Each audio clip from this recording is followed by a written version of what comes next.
Howdy folks, I'm Zappy Zebula Skipper, zoomily zipping over zany zephyrs. I'm Amber. And here are more zany zephyrs for us to zip over, because that's what butterflies do. I mean, this one's actually pretty true. Let's get started. Alright folks, and our first letter is titled, Am I a Jerk for Making My Wife Throw Out a Whole Chicken? So my wife decided that she was going to try a new recipe for dinner tonight, and it's a one-pot chicken thing with orzo. She ordered groceries online this morning, and then went to collect them around 11 a.m. She got back home around midday and unloaded everything from the car. Flash forward to 5:30 and my wife returns from an afternoon walk with her friends. After 5 minutes of dinner preparing sounds, I hear a loud, "What in the world? Where is the chicken gone?" from the kitchen. I naturally assumed that she forgot to order it, but she assured me that there's a chicken somewhere. Eventually she tracks it down. It has been in the boot of her car all afternoon. Now, the chicken wasn't frozen. The chicken was a whole, fresh, raw chicken in a sealed bag.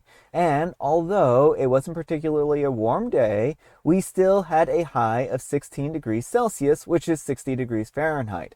And our car was sitting out in the sunshine all afternoon. I told my wife that I was posting this, and she wants me to stress that the chicken was still cool to the touch. Personally, I wouldn't say that the chicken was warm, but I also wouldn't call it overly cold.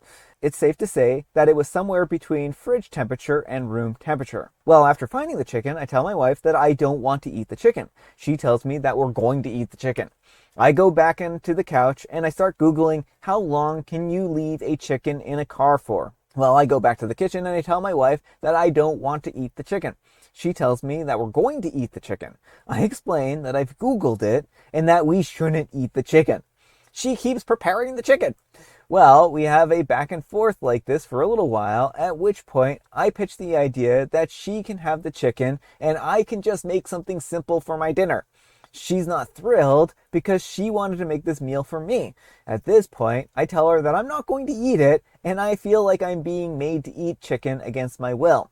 She then proceeds to walk out the door, get in the car, and head off in search of another chicken from the store. I feel a little bit like a jerk about it, but I also feel like we may have wasted a perfectly good chicken.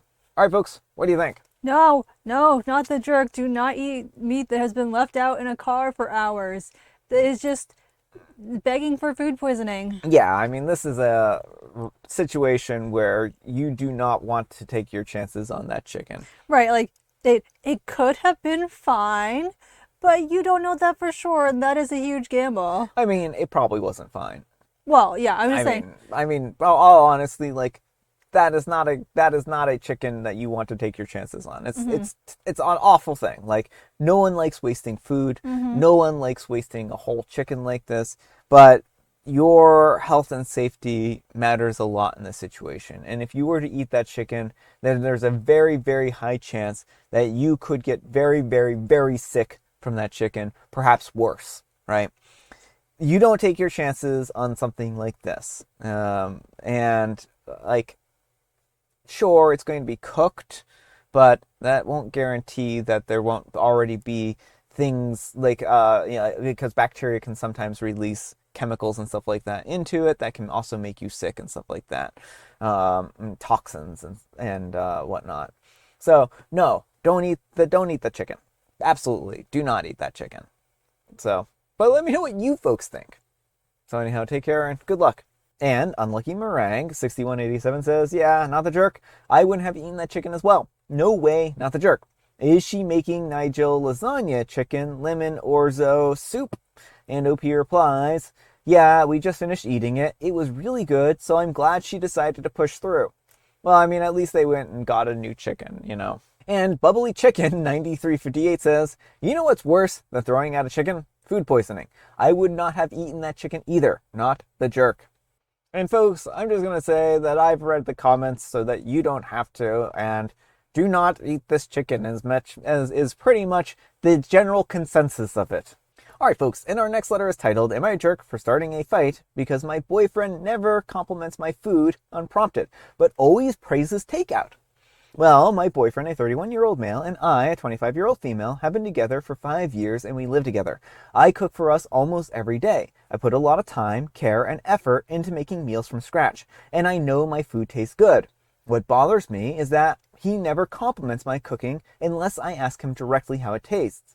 When I do ask, he says it's good, but he never volunteers that on his own. On the other hand, whenever he eats takeout food or food that he gets for free from work, he reacts immediately. He'll take a bite and he'll say something like, this is really good, without even asking. I've asked him many times over the years why he reacts so differently, and he just says something like, I don't expect takeout food to be good, but I have higher standards for your food. But that doesn't make much sense to me. I don't understand why he wouldn't expect the restaurant food to be decent. And if he enjoys what I cook, why doesn't he show it? Well, this came to a head recently. Yesterday, I made a meal from scratch, and as usual, he ate it silently, only said that it was good after I asked. Then today, we had a meal that he bought from work and immediately reacted with an enthusiastic, That hit a nerve. I started asking about it, and as soon as I heard the usual gaslighting, I blew up. We ended up having a huge fight. He ended up throwing away the food from work and saying that he doesn't want that food anymore. I was angry and upset that something that I put so much love and energy into always feels overlooked. Well, during the argument, after he realized that I wasn't easing up, he says, what do you want to hear from me? I don't know what to say, and I genuinely don't know why I forget to compliment your food. He said that he tries his best to compliment my food more, but it just made me more mad because why does he have to try so hard? I told him that I don't want forced compliments, I just want him to be honest. If he likes it, I want him to show that naturally, like he does for other food. And if he doesn't like it, I would rather know, even though that would sting. He acted like he was all hurt, like a wounded dog, as if I'm in the wrong, and then left for work. When he was leaving, I told him that he can stay there as long as he wants. Now I'm wondering if I overreacted. I don't understand if this is a normal thing to expect praise after every meal, or am I too needy? Should I expect an apology from him? All right, folks, what do you think? Just stop cooking for him. Problem solved. Okay, so I'm going to focus in on this particular quote here from the story that OP has. I told him that I don't want forced compliments, I just want him to be honest. I think that OP is wanting for them to be honest on one hand and have their honest reaction, but then on the other hand, they're like, but I don't want forced compliments. Like, at this point in time, all that OP is going to get are forced compliments.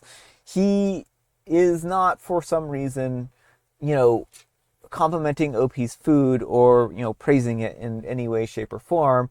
And I understand why OP might feel disrespected in this particular case. But if it's something that he just genuinely doesn't think about, then he just genuinely doesn't think about it. And I don't know. I mean, I understand why OP's hurt, but I don't think that they should take it personally. Well, but it sounds like OP has communicated this to them in the past. And like if this was the first time it was ever coming up, that would be one thing. But it sounds like OP has talked to him before and been like, why does this happen? And he's, oh, well, I have higher standards for your food, which that part is just weird to me. I thought it was a little odd. And I'm wondering if he's just scrambling for justifications or what's going on there. But I mean, I can understand why that OP doesn't want to feel unappreciated. And if he never compliments her food, I can see why that would be hurtful. But if it's that big of a deal, just let him cook his own food. Well, OP could try an experiment here. OP could make a dish and claim it's from a restaurant and that they're ordering some takeout and bring it out and see what happens. And if he, immediately reacts with, this is so good, we should eat at this place more often type of thing, then OP has their answer that this is just literally some weird hiccup that he has in his brain, right? If he gives a reaction of like, this place isn't so good, maybe we shouldn't order from this place, then OP also has the answer that, he's just trying to be nice with his, compliments and just doesn't really like the food. Or if he doesn't say anything about it, then OP also has the answer that maybe it's just not, maybe their food isn't as good for his palate as OP wants it to be, right? Well, and sometimes there's like the novelty factor too, because I'm a sucker for junk food, and I almost never eat junk food these days. So like there is sort of the thing where like, oh, I'm eating junk food now. Like Brian makes amazing food, and like I love his cooking, but I probably don't compliment him every single day, So like I can understand from the perspective of, oh, this is something that's not the routine. But again, you know, if you were to say to me like, oh, I would really like you to like compliment my food, like I would at least take that under advisement. I can't say I'd always remember, but it sounds like he never ever compliments her food. Yeah, I mean, not ever remembering seems pretty harsh, especially since OP has asked him to. You would think that he would at least have it like in the back of his head to at least, be cognizant that OP, really would appreciate a compliment. So I do understand OP's perspective in that respect. I just couldn't ever imagine being in a situation where I would demand compliments from people. I just couldn't. I like, if you like my food and you want to say so, say so. But it's one of those things where it doesn't really like, I don't cook the food for the compliments. Let's put it that way. But let me know what you folks think. So anyhow, take care and good luck. And Westhouse 2085 says, have you ever thought about just not cooking for him? Maybe he'll learn to cook. And Opie replies, he works and I don't, so I only think that it's fair for me to cook. And Alethea Nix says, I'm also assuming that you also clean the house. Any kids or pets to look after? Because full-time maid is one job, full-time private chef is a second job. If he's working full-time and you're doing the housewife work of cleaning and cooking, honey, you're working more than he is. He's a grown man. Stop treating him like a pathetic wet cat and let him sort himself out. Cook a meal for yourself. Let him get that takeout that he loves so much. And Opie replies, well, he helps with everything after he's done working. He rarely does any cleaning or cooking by himself without me having to ask, which I know isn't ideal, but he's always happy to help. But I mean, if this is their agreement where Opie does the chores and he does like, the job type of thing, then that's an agreement that they have, right? I think this is pointing to a bigger sense of underappreciation in the relationship. Oh, I think so too. Like, if he's not appreciative for anything she does, then, like, I'm assuming he's probably also not complimenting the housework. Because, like, cooking is the most direct thing. Yeah. I'm guessing this is a bigger sign that, in general, she doesn't feel appreciated in the relationship. I think that there's something here. And I think what it is that OP wants to feel like she is useful, valuable in the relationship. And if the one thing that she's doing, the big thing that she's doing is this cooking for him, what does it say if he can't ever find time to compliment her on it, right? And OP is doing this thing as their job and providing him with these good meals, and he can't even, be like, oh, thank you so much for this meal. I really appreciate the time and energy and stuff like that you put into this. And it could also be that they maybe need to talk about like a different division of labor and whatnot if OP isn't feeling useful or appreciated in the situation. OP maybe going and getting a job and going into the workforce might be a option here, because that might help them feel a little more appreciated and a little more useful, right? Yeah, and have an identity that doesn't rely on his validation as much. Although if you can't get validation from your partner, that's a very bad sign for the relationship. Mm-hmm. And Ruby Lee 28 says, that's called having all the mental load of the relationship if you constantly have to tell him like a child to pick up after themselves. Are you dating a man with the mental capacity of a 13-year-old? Because it sounds like it. If he was single, he has to do all of those things anyways. Why is it different in a relationship? And Opie replies, yeah, we've had this conversation also. Both of us are not very healthy and get tired very easily. So after his job, he's spent most of the time. So we're making do somehow, picking up where the other left off, or just not picking up. But I understand how it looks with the limited way that I've described the situation in this thread. And Ruby Lee 28 replies, you said you have a disability. I have chronic pain, and even doing the dishes can cause a lot of pain, so my partner does them for me. That is what a partnership is. I'm sorry that he doesn't help you as much as he should. And OP replies, I'm not sure that is a disability per se. I have daily tension headaches and migraines, neck aches, and horrible fatigue, and also depression. I think that hopefully OP has a good doctor and is seeking medical care. I think also depression can be a thing that can really cloud people's daily lives. and help to make someone feel even less appreciated and even less wanted. And if they're not getting that validation that they need and that they want from their partner, it can be really hard and can make it feel even worse than what the situation is. And so I think that that's something definitely to bring up with a therapist, and maybe even, go into couples counseling together. But that's definitely a disability, like whether or not you qualify for like legal disability, all that stuff combined, like migraines on their own are a disability, Yeah. depression on its own is a disability. Yeah. All right, folks, and our next letter is titled, Am I a Jerk for Reporting My Delivery Driver? After my Uber Eats driver delivered my food, he took a bunch of fruit from my tree. I have a Ring doorbell, so I realized way after he had already left. Sorry, silly, I know, but with those fruit trees, know how long it takes for them to start producing. I've been waiting for years, and he went and picked them all. I was planning to use them for a recipe, but he picked every last one. If he had asked me for one, I would have had no problem, but all of them? He also wasn't the person as described on the app, so I don't know what'll happen to him and the actual owner of the account. Uber Eats have now contacted me that I can either choose to drop it or take it further. I don't want him to get fired or anything like that, but you can't be stealing other people's produce. Update, I've escalated it further and have sent the footage to Uber Eats. Final update, received this email this morning. Our rider operations team have followed this up with the rider directly, and in line with our internal policies, be assured that we'll be taking this matter very seriously. As we deal with these matters internally, we cannot go into any further details, unfortunately. I am not able to discuss the employment of this rider due to the data protection laws, but please be assured that it is our policy not to continue to work with someone found to have materially breached their agreement with us. Please be reminded that we do not have the ability to block riders from accepting or rejecting orders, as it is totally up to them whether they would like to accept the job. All right, folks, what do you think? No, not the jerk. I mean, he stole from you, and that is not okay. Yeah, I mean, that's what it boils down to. I mean, this is theft, plain and simple. There isn't really much more than that. OP has every right to be upset about this. OP has every right to press charges if they really want to.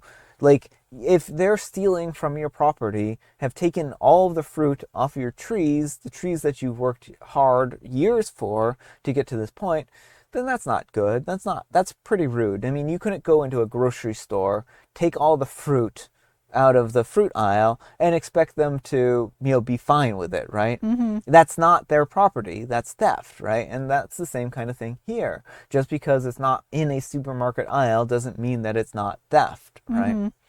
And as for being worried about getting this person fired, I wouldn't sweat it, right? One, it's not the same person who owns the account, so they're doing something shady, right? Yeah. And two, theft is theft, right? What happens if this person is going around taking other things, stealing other things from people, right? You could be doing a lot of people a big favor by reporting this individual, because they are going to be, they might steal other things from people. But let me know what you folks think. So anyhow, take care and good luck. All right, folks, it is tea time. Grab your beverages of choice. I've got some tea right here, and Amber, she has a joke. Why did the author avoid the police station? Well, probably because we all know that authors are not such good people. They're kind of unsavory, and they probably did something terrible, like murdered a bunch of people and then stuck them in their garden. Because they were afraid the police would throw the book at them. Because they murdered a bunch of people and put them in their garden and then ate the corn that they grew out of it. Secret window. And today is Paperback Book Day. Oh, here's a paperback book. You can see that it's Amber's paperback book. Yes. So if you haven't gotten a copy of this wonderful book, it's still available online. And the sequel of it is coming out sometime next year. Yes, next summer. Next summer.